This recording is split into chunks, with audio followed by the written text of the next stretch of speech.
Greetings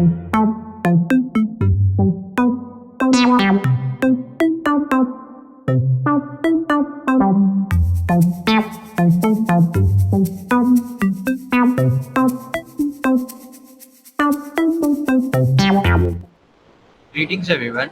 Today, we the members of Group 1 are here to present in front of you how our Indian Constitution is known as the bag of borrowings. The Constitution of India is the longest written constitution of any independent country in the world.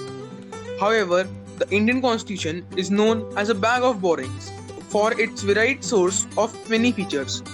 Let's have a look at its features and its various borrowings. India Government of India Act of 1935.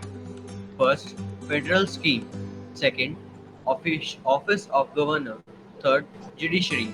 Fourth, Public Service Commissions. Fifth, Emergency Provisions. Sixth, Administrative Details. Now I will tell you what has been taken from the Australian Constitution. First, concurrent lists. Second, freedom of trade. Third, commerce and intercourse. Fourth, joint sitting of the two houses of parliament. Fifth, the language used in the preamble. Now here are some of the facts took from the Canadian Constitution. First, federation with a strong centre. Second, vesting of residuary powers in the centre. Third, appointment of the state governors by the centre. And fourth, advisory jurisdictions of the Supreme Court.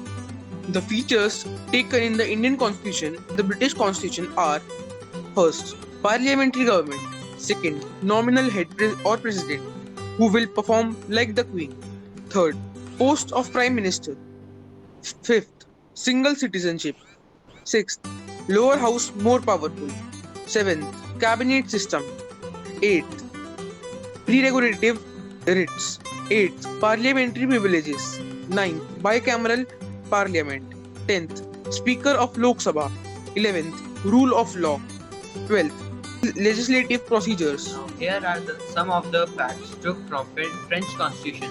They are: first, the ideas of the Republic in the preamble; second, the ideals of liberty in preamble; third, the ideas of equality in the preamble; fourth, the ideas of fraternity in the preamble. The borrowings from the Irish Constitution are: first, concept of directive principles of state policy. Ireland had borrowed it from Spain. Second, nomination of members to Rajya Sabha by the president. Third, method of the election of president. Some of the constitutional points took from South African Constitution were: first, procedure for amendment of the Constitution, and second, election of the members of Rajya Sabha. Some of the facts from Soviet Constitution. First, fundamental duties. Second, the ideal of justice, social, economic, and political in the preamble. Third, 5 years plan. From Germany's constitution, the Indian constitution borrowed only one thing, and that was suspension of fundamental rights during the emergency. The only borrowing from the Japanese constitution was concept of procedure established by law. Now we will see some aspects took from the American Constitution.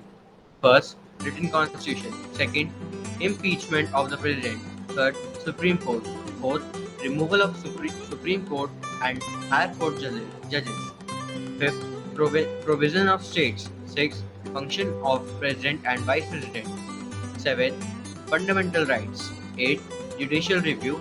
Ninth, independence of judiciary. And 10th, preamble of the constitution. Hope you all got a gist of how Indian Constitution is a bag of borrowings. Thank you.